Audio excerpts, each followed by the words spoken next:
forêt de Fontainebleau totalise tout de même 17 000 hectares, 17 millions de visiteurs par an, sur à peu près le double de la surface de Paris. Une forêt qui réserve bien des surprises. Ça y est, on entend. Ah bah dites donc, ils glissent vos rochers là. Ah bah c'est ça qu'il me fallait. Voilà. Vous savez comment ça s'appelle? Un crash pad. Crash pad, c'est ça.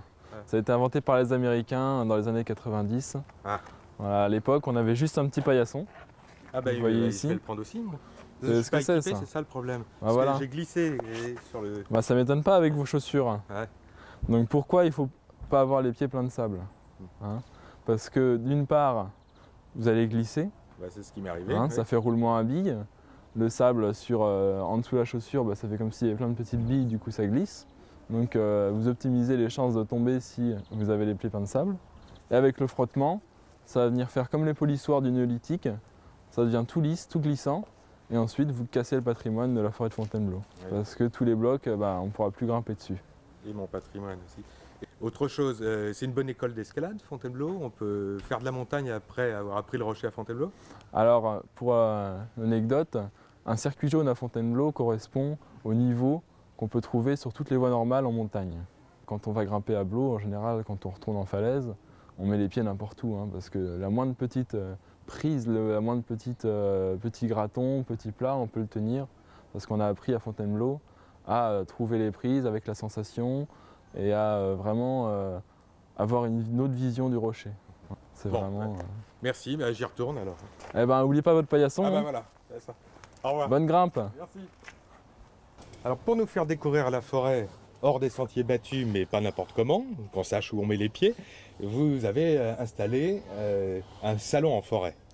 Mais Oui, pas n'importe où, ni oui. n'importe comment. Hein. On pourrait dire ça. Un salon en forêt, c'est une belle formule parce qu'en fait, on a bâti deux demi-lunes. En fait, qui sont complètement réversibles. Hein. Nous sommes sur un bâtiment haute qualité environnementale, installé dans ce qui était l'ancien jardin et l'ancien emplacement de l'auberge forestière. En fait, ce centre reçoit les visiteurs, les informe et les sensibilise donc à la fragilité de l'environnement et surtout les oriente vers plein d'autres sites à découvrir. Notre démarche à nous, c'est de rebondir sur cette fréquentation afin de profiter de ce flux de visiteurs pour sensibiliser les visiteurs de la forêt à une bonne façon de visiter la nature, d'en profiter et aussi pour les informer sur plein d'autres endroits, peut-être un peu moins sollicités, un peu moins mis à mal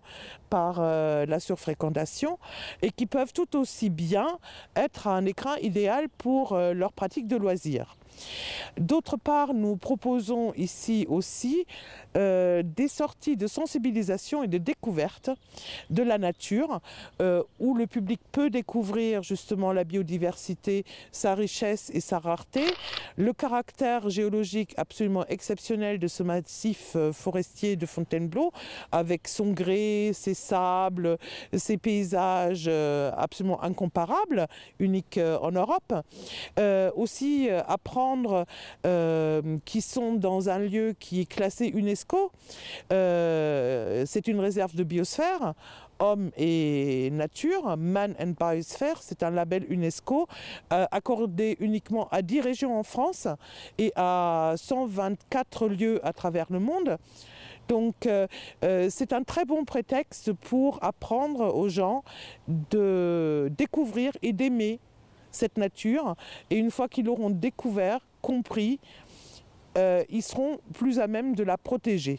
Mais où est-ce qu'on a le droit de mettre les pieds alors finalement? Dans les chemins seulement? Dans les chemins dérivatifs? Ou est-ce qu'on a le droit de traverser la forêt où on veut? Vous avez le droit de traverser la forêt où vous voulez à pied. Après, les vélos sont autorisés uniquement sur des chemins qui font plus de 2,50 m de large, c'est-à-dire en gros passe une voiture. Les cavaliers sont aussi cantonnés sur ces itinéraires-là. Maintenant, à pied, vous passez où vous voulez, sauf dans les réserves intégrales, où là, on verra tout à l'heure, accès interdit. Alors la raison, elle est très simple, c'est que ce sont des milieux qui sont en évolution libre, sur lesquels on n'intervient pas.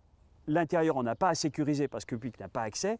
Et comme les arbres meurent de leur belle mort, une branche peut tomber n'importe quand, c'est quand même assez dangereux. Et puis la deuxième raison d'interdiction de rentrer dans la réserve intégrale, c'est Ben, pas de prédation, puisqu'il faut on laisse le milieu naturel vivre, pas de prédation, éviter le dérangement des espèces, en ce moment la nidification des oiseaux, et puis d'autres dérangements qui peuvent être liés au dérangement d'une faune qui vient se reproduire ou qui vit dans ces milieux-là.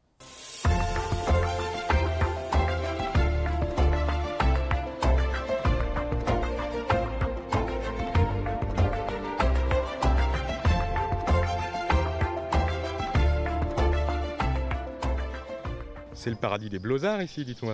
Ah, ici, les Blozards sont accueillis à l'auberge de la Dame Joanne depuis bientôt 70 ans.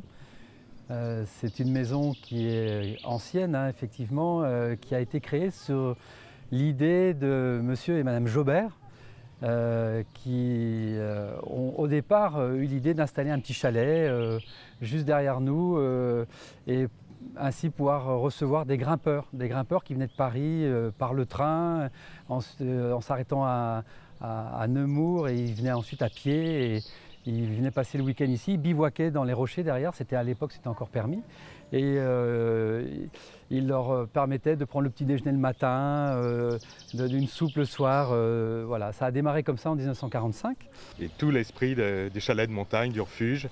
Alors oui, c'est pour ça que vous avez pu voir la décoration à l'intérieur où on a les piolets anciens, les vieux skis. Alors souvent on me demande mais pourquoi tous ces skis à l'entrée parce que le chalet est vraiment lié avec la montagne. Quand vous allez à Chamonix et que vous dites que vous venez de l'Archamps, tout de suite, ah, la Dame Joanne. Voilà, la Dame Joanne, c'est une référence parce qu'il y a des gens de renommée internationale qui ont qui ont fait connaître cette maison, et il y a même, paraît-il, un vrai respect de ceux qui ont appris à grimper ici. Et donc cet esprit-là, on le retrouve dans la partie chalet, particulièrement avec les chaussures aujourd'hui d'escalade qui sont au plafond, le pot de talc, enfin tous ces petites choses. On n'a pas encore mis, puisque maintenant les grimpeurs grimpent avec une protection au sol, crash pad, qu'on n'a pas de place encore. Peut-être qu'un jour on arrivera à en coller un aussi au plafond. Ça sera la marque de des années 2000.